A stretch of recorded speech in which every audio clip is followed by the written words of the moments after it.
بسم اللہ الرحمن الرحیم۔ سورہ آل عمران۔ اس صورت میں ایک مقام پر آل عمران کا ذکر آیا ہے،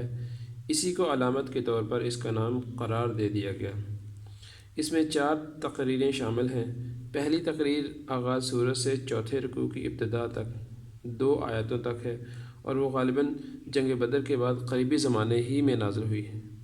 اور دوسری تقریر پر آیات ان اللہ اصطفى آدم ونوح وآل ابراہیم وآل عمران علی العالمین، اللہ نے آدم کو اور نوح کو اور آل ابراہیم کو اور آل عمران کو تمام دنیا والوں پر ترجیح دے کر اپنی رسالت کے کام کے لیے منتخب کیا تھا سے شروع ہوتی ہے اور چھٹے رکوع کے اختتام پر ختم ہوتی ہے۔ یہ 9 عیسوی میں ہجری میں نجران کی آمد کے موقع پر نازل ہوئی۔ تیسری تقریر 7ویں رکوع کے آغاز سے لے کر 12ویں رکوع کے اختتام تک چلتی ہے، اور اس کا زمانہ پہلی تقریر سے متصل ہی معلوم ہوتا ہے۔ چوتھی تقریر 13ویں رکوع سے ختم سورت تک جنگ احد کے بعد نازل ہوئی ہے۔ ان مختلف تقریروں کو ملا کر جو چیز ایک مسلسل مضمون بناتی ہے وہ مقصد اور مرکزی مضمون کی یکسانیت ہے۔ سورت کا خطاب خصوصیت کے ساتھ 2 گروہوں کی طرف ہے، ایک اہل کتاب یہود و نصارہ، اور دوسرے وہ لوگ جو محمد صلی اللہ علیہ وسلم پر ایمان لائے تھے۔ یعنی کہ یہ بات غور طلب ہے کہ اس صورت میں 2 گروہوں کو اللہ نے مخاطب کیا ہے۔ ایک اہل کتاب ہیں یہودی نصارہ، یہود و نصارہ کو، اور دوسرے وہ لوگ ہیں جو آپ صلی اللہ علیہ وسلم پر ایمان لائے تھے۔ پہلے گروہ کو اسی طرز پر مزید تبلیغ کی گئی جس کا سلسلہ سورہ بقرہ میں شروع کیا گیا تھا۔ ان کی اعتقادی گمراہیوں اور اخلاقی خرابیوں پر تنبیہ کرتے ہوئے انہیں بھی بتایا گیا کہ یہ رسول اور قرآن اسی دین کی طرف بلا رہا ہے جس کی دعوت شروع سے تمام انبیاء دیتے چلے آئے ہیں، اور جو فطرت اللہ کے مطابق ہی ایک دین حق ہے، اور اس دین کے سیدھے راستے سے ہٹ کر جو راہیں تم نے اختیار کی ہیں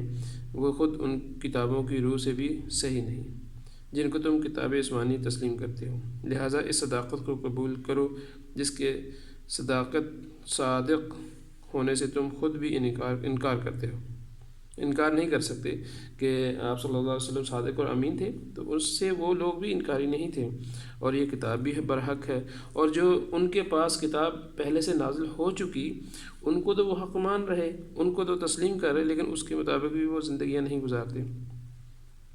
دوسرے گروہوں کو جواب بہترین امت ہونے کی حیثیت سے حق کا علمبردار اور دنیا کی اصلاح کا ذمہ دار بنایا جا چکا ہے۔ اللہ اکبر۔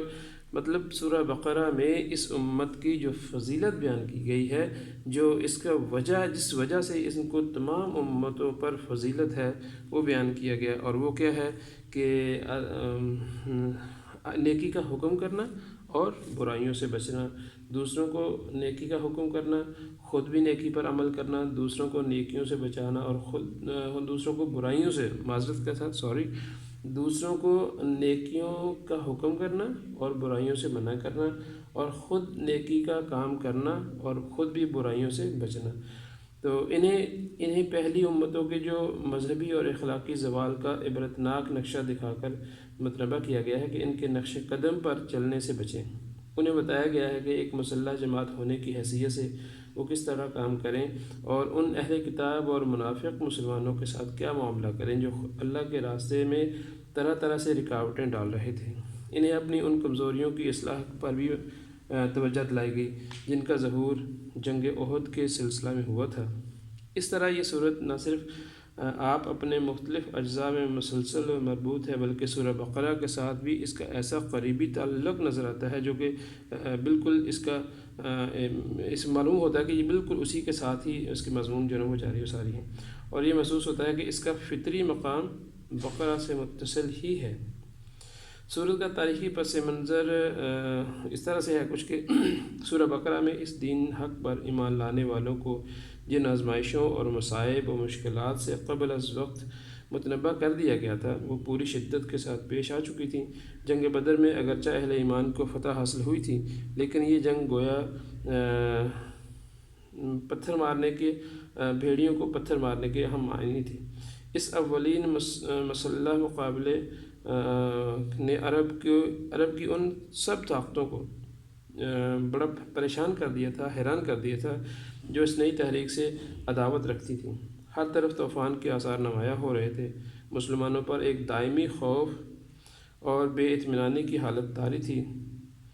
اور ایسا محسوس ہوتا تھا کہ مدینے کی یہ چھوٹی سی بستی، جس نے گرد و پیش کی ساری دنیا سے لڑائی مول لے لی ہے، صفحہ ہستی سے شاید ہی یہ لوگ مٹا دیں گے۔ ان حالات کا مدینہ کی معاشی حالت پر بھی نہایت برا اثر پڑ رہا تھا۔ اول تو ایک چھوٹے سے قصبے میں، جس کی آبادی چند سو گھروں سے زیادہ نہ تھی، مہاجرین اور انصار وہاں ایک بڑی تعداد میں آ جانے سے معاشی توازن بھی بگڑ چکا تھا۔ اس پر مزید مصیبت اس حالت جنگ کی وجہ سے نازل ہو گئی تھی۔ ہجرت کے بعد نبی پاک صلی اللہ علیہ وسلم نے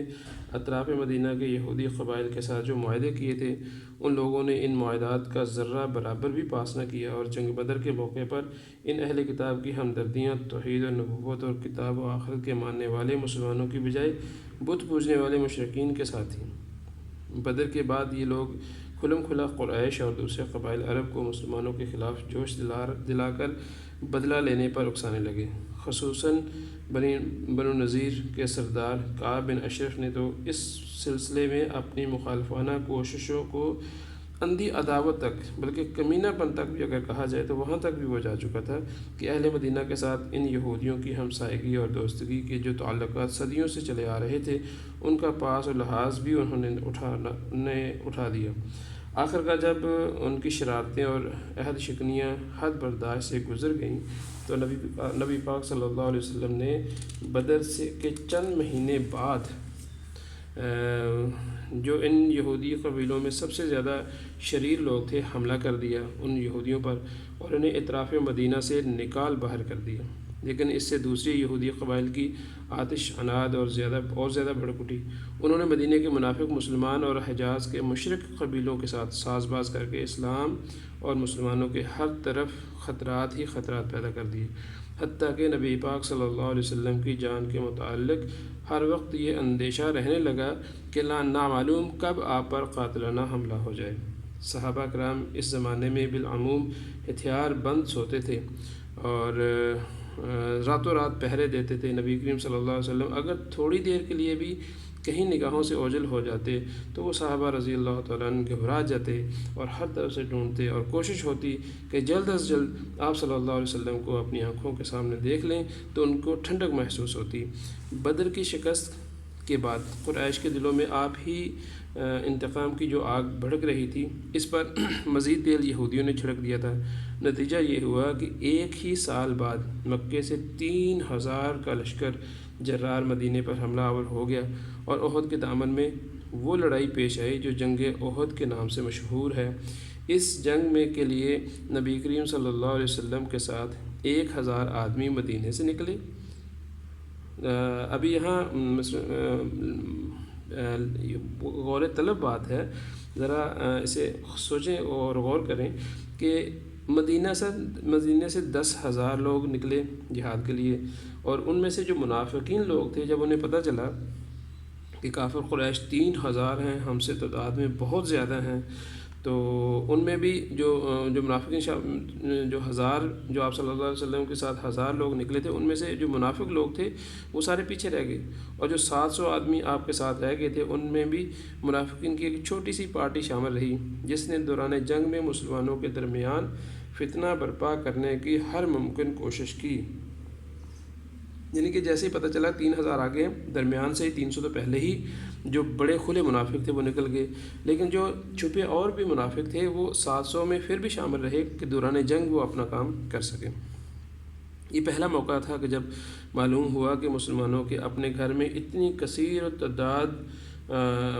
میں آستین موجود ہیں، آستین کے سام موجود ہیں، اور وہ اس طرح باہر کے دشمنوں کے ساتھ مل کر خود اپنے بھائی بندوں کو نقصان پہنچانے پر تلے ہوئے ہیں۔ اور جنگ احد میں مسلمانوں کو جو شکست ہوئی، اس میں اگرچہ منافقین کی تدبیروں کا ایک بڑا حصہ تھا، لیکن اس کے ساتھ ساتھ مسلمانوں کی اپنی کمزوریوں کا حصہ بھی کچھ کم نہ تھا، اور یہ ایک قدرتی بات تھی کہ ایک خاص طرز فکر اور نظام اخلاق پر جو جماعت ابھی تازہ ہی بنی تھی، جس کی اخلاقی تربیت ابھی مکمل نہ ہو سکی تھی، اور جسے اپنے عقیدہ اور مسلک کی حمایت میں لڑنے کا یہ دوسرا ہی موقع پیش آیا تھا، اس کے کام میں بعض کمزوریوں کا ظہور بھی ہوتا ہے۔ اس لیے یہ ضرورت پیش آئی کہ جنگ کے بعد اس جنگ کی پوری طرح سے مفصل تبصرہ کیا جائے اور اسے جانچا جائے کہ کہاں سے غلطی ہوئی تھی، اور اس میں اسلامی نقطہ نظر سے جو کمزوریاں مسلمانوں کے اندر پائی گئی تھیں ان میں سے ایک کی نشاندہی کر کے اس کی اصلاح کے متعلق ہدایت دی گئی۔ اور اس سلسلے میں جو بات نظر رکھنے کے لائق ہے وہ یہ ہے کہ قرآن پر جنگ پر قرآن کا تبصرہ ان تبصروں سے کتنا مختلف ہوتا ہے